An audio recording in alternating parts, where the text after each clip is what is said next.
Welcome to Evil Done Badly, the worst true crime podcast on the internet. I am your hapless host, Dick, and I thank you for being here as we bumble our way through the darkest reaches of humanity. A while ago, we did a commercial for something called the Cannibal Cafe. It's a popular fictional restaurant where you and your family can have their body parts removed and cooked right in front of your eyes. Well, that is, unless you're having your eyes cooked, well, that's going to be a problem then.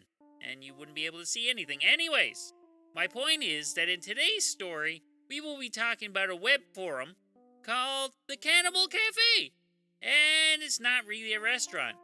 It's a place where people with, what do we call them here? I'll call them alternative desires can talk freely about what freaky shit turns them on. So it gets a bit weird, and there's sort of a murder involved. It's kind of a gray area. It'll make perfect sense by the end if you can tolerate my disjointed rambling long enough to make it there. So before we hop in, grab yourself a beverage, hold on to your arse, and let's hear the theme song.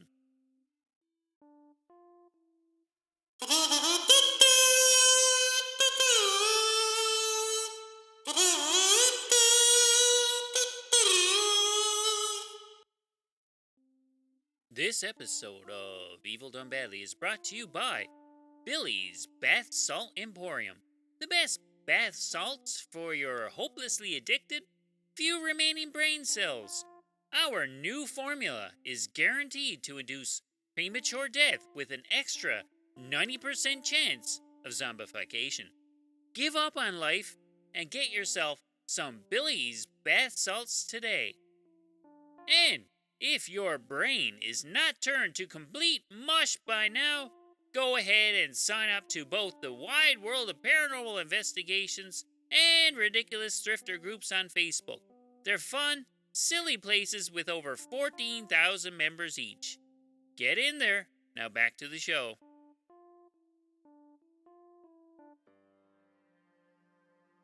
In 1999, there was a place on the dark web called the Cannibal Cafe where people could go to anonymously discuss various fantasies that wouldn't fly on normal websites. Up to and including, well, eating human being flesh. Now, 39-year-old Armin Meiwes was all about expressing his yearnings that, well, they wouldn't fly in Cora. But let's before we get to that, let's go back a bit where little Armin here was discovering his unconventional inclinations. Meiwes was born in Germany and lived a miserable, lonely childhood. His father pretty much ignored him and went out for cigarettes when he was 8. He came back 20 minutes later and said, "Man, these are good cigarettes. But holy shit, I forgot to buy milk, wouldn't you know it? So I'm going to have to go back out again." And I'd just like to say to you all that, well, y'all disgust me and I'm never coming back. So his dad doesn't come back, ever. Armin here got stuck living with his mom, who would berate him in public and kept him on a very short leash. In order to deal with his loneliness and overbearing mother, he invented an imaginary friend named Frankie. I should introduce Frankie to Ronnie sometime. Maybe we can get that little fucker a friend and get him out of the house for a bit. That lazy cunt really needs to get a job. I gotta invent some new pretend friends. Even the ones I've made up myself get right on my fucking nerves. So, yeah. Anyway, Armin here, he's lonely, and he has an imaginary friend that will listen to his batshit nonsense and won't judge him. What kind of batshit nonsense, you ask? Let's get into that. He's used to everyone he cares about leaving him, so at 12 years old, he begins thinking of ways to prevent his schoolmates from deserting him. And his conclusion is that the best way to keep his friends with him is to eat them so they will always be with him. He clearly has no idea where poop comes from. Anyone you eat is only going to be with you temporarily there, dude. But, never mind. I'm going to cut him some slack, though. He's 12 years old. And, he's thinking about devouring other children. Logic here does not matter. It's long gone out the window. Now, even though he has this lack of logic somewhere in his brain, he's not dumb. He grows up to be a computer technician. A computer technician who develops an unhealthy obsession with the fairy tale Hansel and Gretel. Now, it's been a long time, and my memory of this story is pretty vague. But I'm pretty sure a kid gets fat, and there's an oven involved. It's a feel-good story, if I recall correctly. So, in 1999, Mom dies and leaves him the large mansion they were living in. Now, he's really alone and builds a sort of shrine to her, and he sets up a mannequin and everything. Yep, it sounds a little psycho to me too. But on the bright side, now that Mom's not around, he can really let his hair down and party. And by party, I mean he really gets into porno on the web. Especially the kind that involves people getting hurt badly. As far as I can tell, though, he was not a pedo. And he didn't get into that part of the dark web.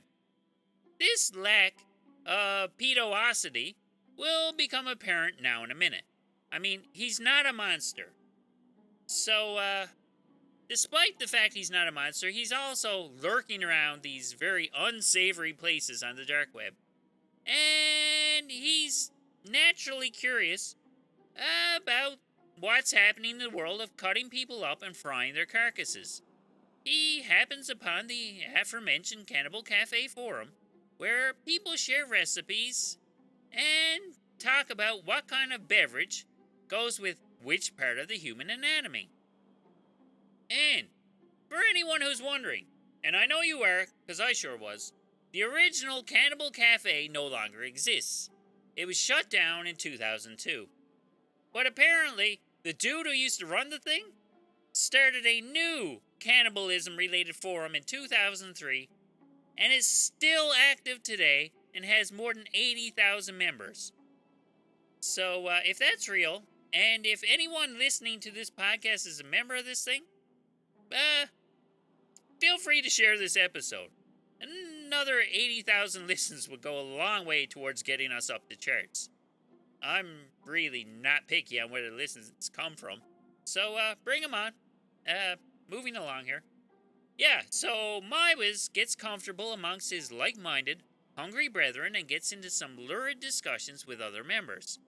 He's laying his primal urges out there for all to see.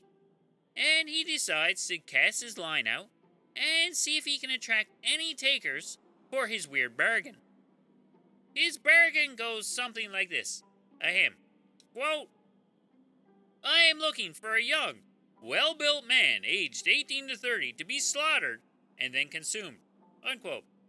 See? Ages 18 to 30. He's not a pedo. Now, he cuts it off at 30, so he doesn't want to eat any wrinkled old geezers either. But he's not a pedo. Now, oddly enough, Meiwes gets a pretty good reception to his proposal, and even gets one dude who is serious enough about it to actually get the train out to his farmhouse. Meiwes shows him around the place, and eventually they wind up in a soundproof room that Meiwes has dubbed the Slaughter Room. So things are progressing well, and Meiwes is putting on his apron and digging out the good china. This dude takes his pants off, plunks his ass on the slaughtering table, and he starts to feel a little queasy. And it must be a little drafty in there as well, because, yeah, this guy gets cold feet, stands up, and says something to the effect of, yeah, Armin, it's a nice place you got here, and this slaughtering table is really comfortable. But about this cannibalism thing, how about no, and how about you take me home? Deflated, Meiwes goes, well, okay. And he agrees to it. And this guy skedaddles on home with his genitalia intact. See, told you.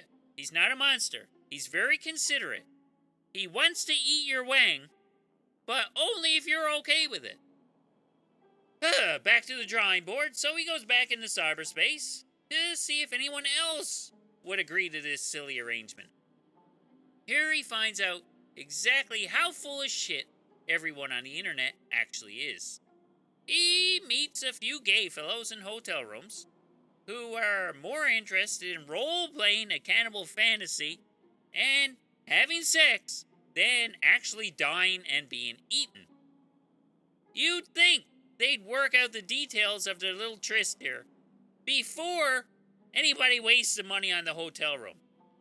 Now, they're probably all banging in the meantime, and they're all getting their money's worth out of it anyways. I don't know. It doesn't matter. This, I'm speculating here, but this consensual shagging is not what we're here for, so let's not get bogged down in it. We're not judging, but unless it leads to eating people, it's not really that important. Now, he did, however, meet someone who was willing to die for his cannibalistic benefit. Awesome! Yes, somebody wants to die. This particular guy had one condition, though. He wanted to be bludgeoned to death first. And Meiwes is not okay with this. He finds the idea repugnant, and he pulls the plug on it and washes his hands of it. He would later refer to this fellow as, well, a weirdo. Jesus Christ. That's fantastic. Sure, yeah, this guy is a weirdo, alright, but coming from Army, that's goddamn hilarious. Now, this Army guy, Meiwes here, is a man who knows exactly what he wants, and he has very narrow interests and wants to get it in exactly the way that he wants. So, I'm starting to get a little worried here. This guy may never get lucky at all. I mean, I hope this poor man who craves a willing victim to kill and eat within a very specific set of parameters will have his needs met. I mean, he's got to, doesn't he? Please, God, help Army here. Find someone to eat. He's skin and bones. He's going away to nothing. So Army is sitting around, not eating anybody and wasting away. And things are looking pretty bleak.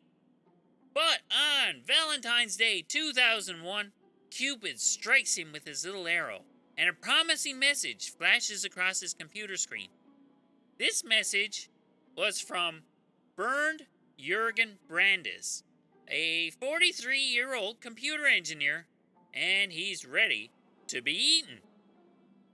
Now, Jürgen here, he's a little bit on the old side. He's not between 18 and 30, but he's 43, and he's kind of attractive, and, well, Meiwes is fucking starving by now. And he agrees to eat him, despite the fact he's a little wrinkly. So, Jürgen and Meiwes spend the next month or so flirting online, and Meiwes is starting to feel like, you know what, this might be the guy. This Jürgen fella just might be the one that follows through with his promise. And in March, Jürgen gets the train out, takes a look around the place, checks out the slaughter room, and he's totally fine with the arrangement. So they have a little foreplay, and by foreplay I mean they got laid, and they cuddle for a bit.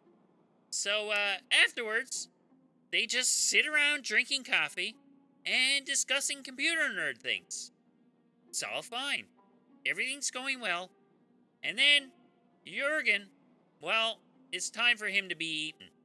Not only was he ready to be eaten, he also wanted to be alive just long enough to taste his own flesh. Okay, so he's really into this. He's so ready to get eaten.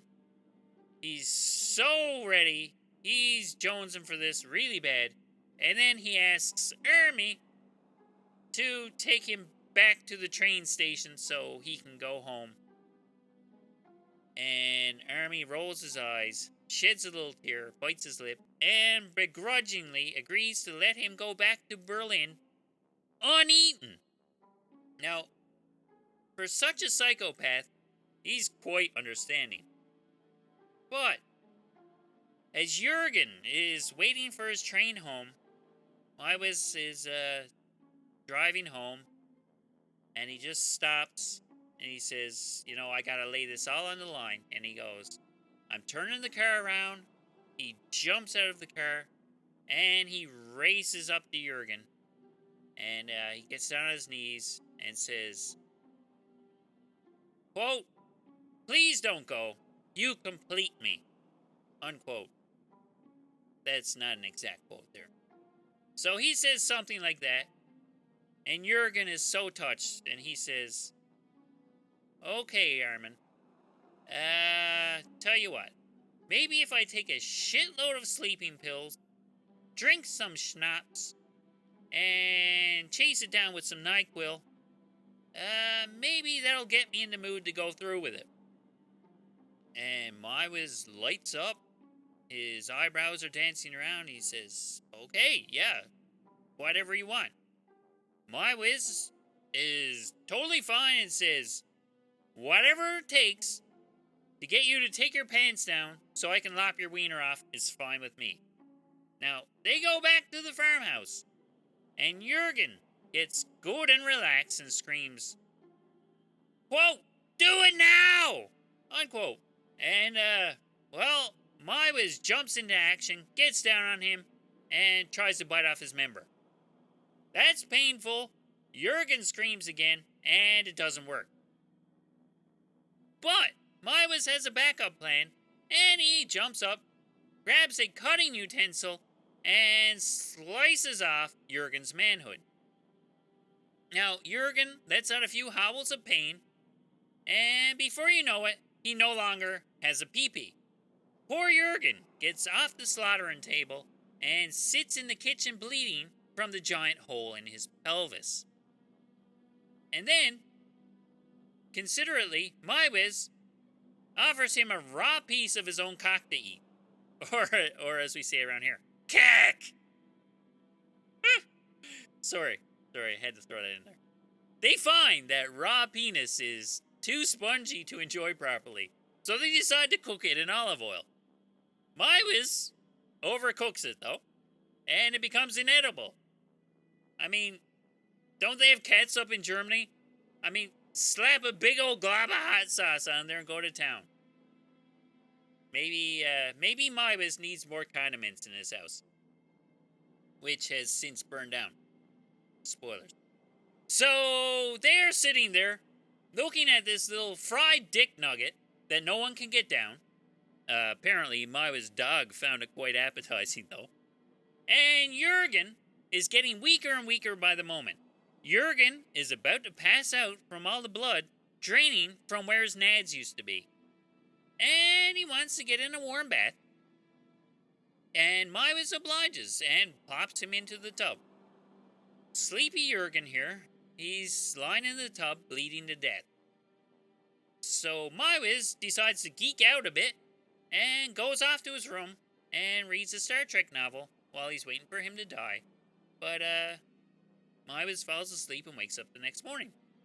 And when Meiwes wakes up the next morning, somehow, poor Jurgen is still alive in the tub and probably gurgling something. Something about how ungreat of an idea this whole thing was. Meiwes gets a little anxious and decides he's not bleeding to death fast enough. So to speed things along, he mercifully cuts Jurgen's throat and he passes on promptly. Can you imagine that? Sitting there and your blood's all gone, so you have no blood. And you probably don't have the energy to, keep topping up the hot water, so you're probably just lying there getting colder and colder all night. That's the part that really bothers me. That gives me the shivers. That's ass freezing. Might as well be in the Atlantic Ocean. Christ.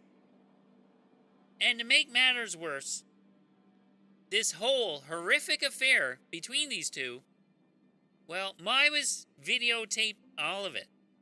Presumably, he knew this type of behavior was frowned upon and wanted to have explicit proof that yes, indeed, Jurgen was a willing participant in his own demise, on the off chance he ever had to explain himself to the authorities.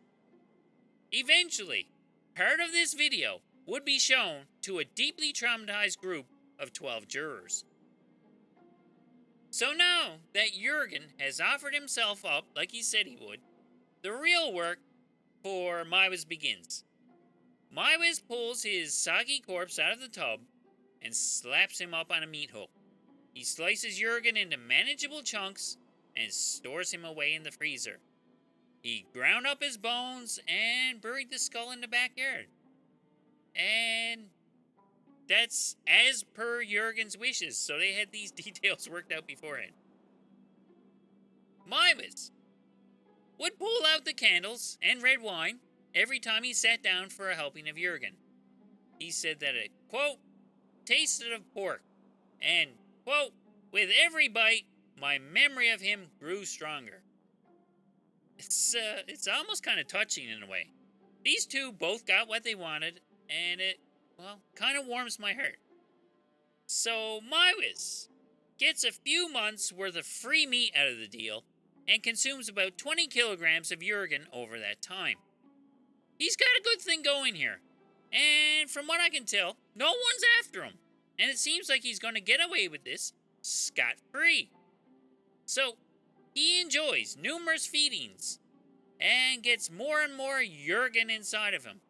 And then at one point, he looks into the freezer and says, holy shit, there's only like 30 pounds of Jurgen left.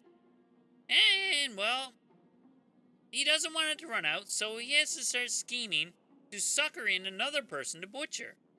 So he's back advertising on the Cannibal Cafe, looking for another fit 18 to 30-year-old stud muffin. This time, however, he says that he's an experienced cannibal and is showing off some of his handiwork. Now, even for a place as wacky as something called the Cannibal Cafe, he was attracting a lot of attention. So one student, who was there partaking in the festivities, looks at his post and goes, you know what? I'm starting to believe this guy. He might actually not be fucking around. This guy might be a real cannibal. Not like the rest of us posers here. So he calls the cops and tells them, holy shit, this guy is a cannibal. The cop picks up the phone and goes, so, how do you know this guy's a cannibal, sir? And he says, well, I met him on a website for cannibals. Cop says, well, that seems like a very likely place to find cannibals then, doesn't it? I guess so, but what I'm saying here is this guy's a real cannibal. So what you're saying is, you went on a website for cannibals, and you found a cannibal. What were you expecting? Are you not a cannibal yourself? Look, okay, I'm just on the site because I got some twisted sexual thrills by associating with these people. I'm not a cannibal, but this fella really seems like he cooked a dead guy.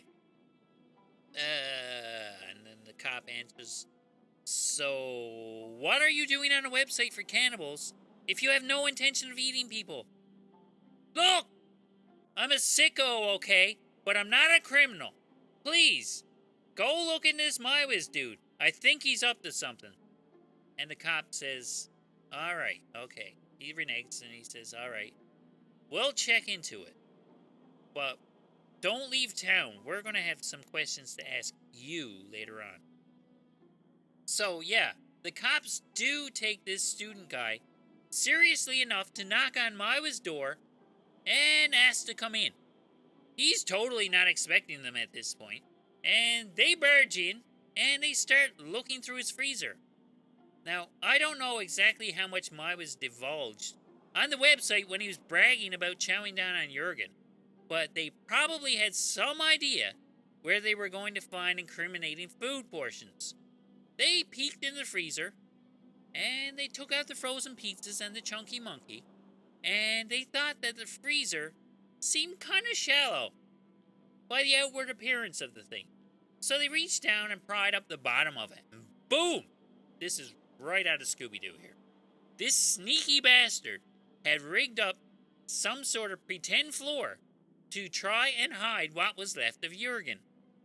And when he was confronted with the bags of meat in the secret hiding place, Meiwes, well, he claimed it to be a wild boar of some sort.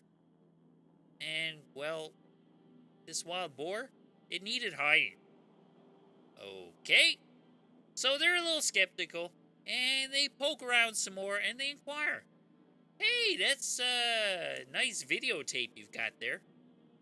And Meiwes says, yeah, that is a nice videotape. That's my, World Championship of Darts highlights video. They look at him like he's completely bonkers. They don't buy it, and they find a 4-hour-long video of a drugged-up Jurgen having his junk cut off and the dinner hijinks afterwards. It's a little incriminating. So Meiwes is arrested. He's diagnosed with some sort of schizoid disorder and is found competent to stand trial.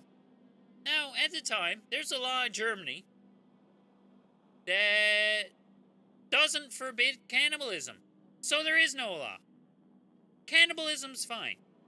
There are laws that forbid you from killing people and butchering their bodies, though. So, if you find a dead body just lying on the road in pieces, you have free reign to pick up a hunk and have a nibble. Anyways, Meiwes goes to trial and he's found guilty of manslaughter and sentenced to 8 years in prison. While he's there, he takes up vegetarianism. You can't make this shit up. This doesn't sit well with Germany, and the prosecutors decide he should be tried again, only this time for real, genuine murder. And he's found guilty again, and this time he's sentenced to life in prison. Now, I'm not sure how much longer he's going to be there, though. He's currently being rehabilitated and allowed out on day passes, albeit with a disguise because he's fairly well known about these parts. He's a bona fide celebrity and has had books and movies made about him, and I first discovered him by looking up the words to the song Mein Teil by Rammstein.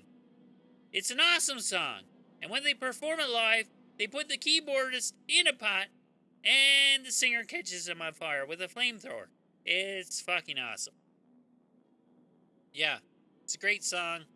I am not quite sure how I feel about the people in Rammstein, but, they got their own issues, but, that's, fucking catchy too. Anyways, Meiwes is pretty famous, and, I'm not sure how I feel about him. I definitely don't think this guy deserves life in prison. And, of course, it brings up the question, can you legally consent to be killed? I think you should be able to. I mean, euthanasia is a good thing, and if someone is suffering, they should be able to die, even if they're otherwise healthy. Of course, I have a rather bleak outlook on most things, and maybe I'm in the minority here. But if a healthy person truly wants to die, they have plenty of options that they can go and they can solve that problem. One of those options should be to let someone else do it. I realize this could get very sketchy in court and a little complicated, and you would have to prove beyond a shadow of a doubt that this victim wanted to die, or else people will just murder people and say afterwards, hey, that guy wanted to die, I was doing him a favor. I don't think that applies in this case. Jurgen's case seems pretty straightforward as far as, well, Jurgen's consent is concerned. And, here we go. Let's analyze some numbers here. Since 100% of the two dudes in this story are computer technicians of some sort, and they want to be somehow involved in the consumption of human beings, I think it's safe to say that 100% of all computer nerds are either cannibals or they want to be eaten. So the next time the IT guy comes to your cubicle to fix your monitor, he's definitely looking to chew on you. So watch out for that. There is a similar case, but a tad less gruesome, from Maryland in 1996. Sharon Lopatka traveled to North Carolina with the intention of meeting a Robert Glass so that she could be voluntarily tortured to death. She left a note for her husband saying she wasn't coming back and to more or less leave this Glass guy alone because she knew it could be a little sticky. The husband does not follow her instructions and he sends the police after her. But by then, she's already strangled and buried. Now, Glass and Lopatka, they exchanged about 1,000 emails detailing her wanting to die and him wanting to do it. But when the medical examiner took a look at her, they could find no signs of torture. So that's a little bit weird, given the wacky circumstances around it. Glass is charged with first-degree murder, but says that the strangulation was accidental and, well, it's just part of the coitus they were having. In the end, he pleads guilty to voluntary manslaughter and sentenced to 36 to 53 months in prison. Now, to me, that sounds reasonable. And he did have another 27 months tacked on, though, for the kiddie porn they found while they were investigating Sharon's disappearance. So this consensual homicide case was treated much less like a capital crime over here in North America, which to me seems more acceptable. Yes, sure, he did kill her. Give him a bit of jail time for that. Make an example of him just so that, people don't get the idea it's okay to murder people. And, you don't want people saying afterwards that the victim wanted to die, so I killed him. That's a deadly slippery slope. So, I think that's very reasonable, and it'll all work itself out. And there you go. Between these two stories, we have two people who wanted to die and two people who wanted to help them out. And I have to say, as far as cunts go, these two murderers are by far the least cuntish we've ever featured on this show. What a loony story, and this was a fun one. So there you have it.